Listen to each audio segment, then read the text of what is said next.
റഷ്യയുടെ 41 യുദ്ധവിമാനങ്ങൾ തങ്ങൾ തകർത്തു എന്ന് ഉക്രൈൻ അവകാശപ്പെടുമ്പോൾ പോലും റഷ്യ അതിൻ്റെ യാതൊരു തരത്തിലുള്ള വെപ്രാളവും ഇതുവരെ കാണിച്ചിട്ടില്ല. ഇത് സംബന്ധിച്ചിട്ടുള്ള ഒരു പ്രതികരണവും റഷ്യ ഇതുവരെ നടത്തിയിട്ടില്ല. ഞാൻ പല തവണകളിലായി പല സൈറ്റുകളും, പ്രത്യേകിച്ച് നമ്മൾ പലപ്പോഴും ഫോളോ ചെയ്യുന്ന റഷ്യയുമായി ബന്ധപ്പെട്ട വാർത്തകൾക്ക് വേണ്ടി ഫോളോ ചെയ്യുന്ന ഒരു പേജാണ്. പക്ഷേ ഈ RTയിൽ പോലും പലപ്പോഴും ഈ ആക്രമണവുമായി ബന്ധപ്പെട്ട വാർത്തകൾ പ്രത്യക്ഷത്തിലില്ല എന്നത് നമ്മൾ കാണിക്കണം. റഷ്യയിലെ പല വാർത്താ വെബ്സൈറ്റുകളും നമ്മൾ പരിശോധിച്ചു. അവിടങ്ങളിലൊന്നും ഇത്തരത്തിലുള്ളൊരു വാർത്ത നമുക്ക് കാണാൻ പറ്റുന്നില്ല. അന്താരാഷ്ട്ര മാധ്യമങ്ങൾക്ക് ഇത് സംബന്ധിച്ച കൂടുതൽ വാർത്തകൾ റിപ്പോർട്ട് ചെയ്യാനും കഴിയുന്നില്ല.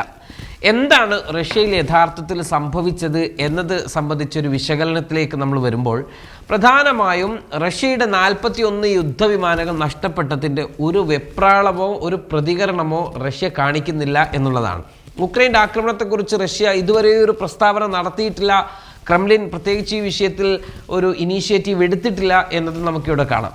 ആക്രമണത്തിൻ്റെ തൊട്ടുപിറ്റേന്ന് റഷ്യയിലിറങ്ങിയ ഒരു പത്രമാധ്യമത്തിലും അവിടുത്തെ വാർത്താ ചാനലുകളിലും ഇങ്ങനെ ഒരു ആക്രമണം തങ്ങളുടെ രാജ്യത്തോ എയർബേസിലോ നടന്നതിനെക്കുറിച്ചുള്ള വാർത്തകളും ഇന്നുവരെ അവർ പ്രസിദ്ധീകരിച്ചിട്ടില്ല.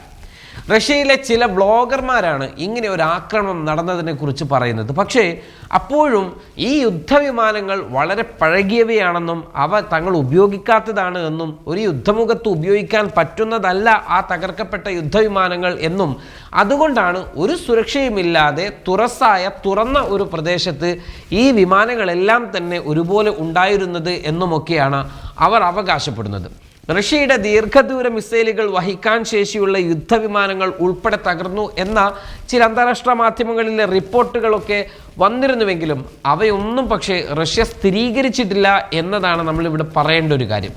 റഷ്യയിലെ യുദ്ധരംഗങ്ങൾ ചിത്രീകരിക്കുകയോ വാർത്തയാക്കുകയോ ഒക്കെ ചെയ്യുന്നത് സംബന്ധിച്ചുള്ള ശക്തമായ സെൻസിറ്റിവിറ്റി അവിടുത്തെ മാധ്യമങ്ങൾക്ക് മേൽ നിലനിൽക്കുന്നുണ്ട്. ഇത്രയും വലിയ ആക്രമണം നടത്തിയിട്ടും കുലുങ്ങാത്ത, അടിയന്തിരമായ പ്രത്യാക്രമണം നടത്താത്ത റഷ്യയുടെ മൗനം തന്നെയാണ് മറ്റൊരു തന്ത്രം. ഉക്രൈനെയും ബ്രിട്ടനെയും ജർമ്മനിയെയും അവരൊക്കെ ഉൾപ്പെടുന്ന യൂറോപ്യൻ രാജ്യങ്ങളെയും ഒക്കെ അത് വല്ലാത്ത തരത്തിൽ ഭയപ്പെടുത്തിക്കൊണ്ടിരിക്കുകയാണ്. നിഗൂഢമായ ആ മൗനത്തിനൊരു അവസാനമുണ്ടാകും. അതെങ്ങനെയായിരിക്കുമെന്ന് കണ്ടറിയുക തന്നെ വേണം എന്ന് കഴിഞ്ഞ ദിവസം നമ്മൾ വാർത്തയിൽ പറഞ്ഞതാണ്. അത് കണ്ടറിയുക തന്നെ വേണം. ആക്രമണം നടന്നു എന്നത് സംബന്ധിച്ചിട്ടുള്ള സ്ഥിരീകരണമൊക്കെ നടന്നിട്ടുണ്ടെങ്കിലും പക്ഷേ അത് ഏതു തരത്തിലുള്ള ആക്രമണമാണ് എന്നത് സംബന്ധിച്ചൊന്നും റഷ്യ സ്ഥിരീകരിച്ചിട്ടില്ല. ആക്രമണം നടന്നതിന് ശേഷം റഷ്യ ശ്രദ്ധിച്ചത് ഇസ്താംബൂളിൽ നടന്ന സമാധാന ചർച്ചയിലായിരുന്നു.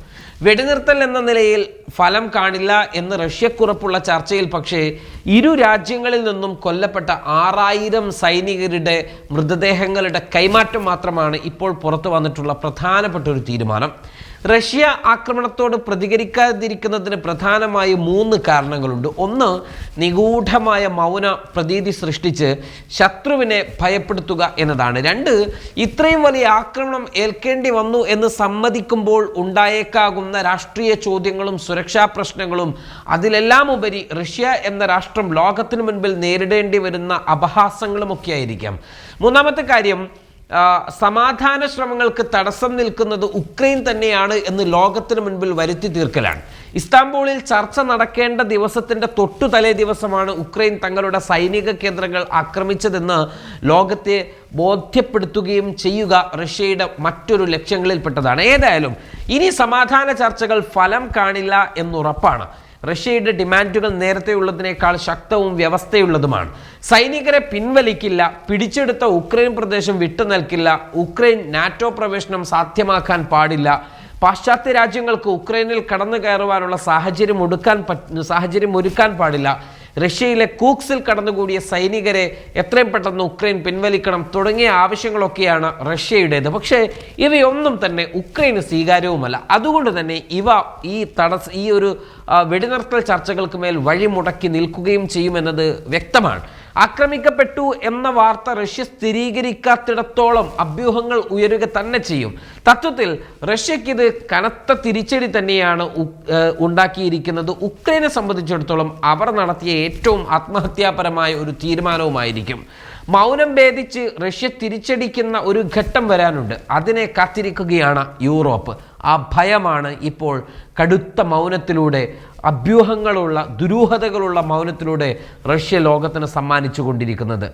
ആ മൗനം ഭേദിച്ച് പുറത്തു വരുന്ന റഷ്യ യൂറോപ്പിന് എത്രമാത്രം ഭീതിയായിരിക്കും സൃഷ്ടിക്കുക എന്നത് കണ്ടറിയുക തന്നെ വേണം.